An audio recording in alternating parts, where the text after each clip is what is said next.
За прозрачностью и легитимностью голосования на избирательных участках в режиме видеонаблюдения следят в Магасе. Там открыт общественный штаб по наблюдению за выборами президента России в Ингушетии. По итогам второго дня нарушений не выявлено.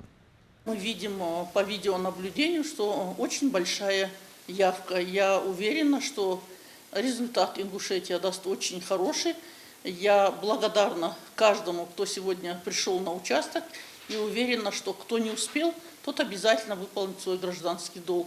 В основном члены общественной палаты, члены штаба проголосовали сегодня. У нас была взаимозаменяемость. Сегодня явка именно наших членов штаба была больше, поэтому мы все выполнили свой гражданский долг. Я обращаюсь с тем, давайте подумаем о будущем нашей маленькой Ингушетии и обязательно выполним свой гражданский долг.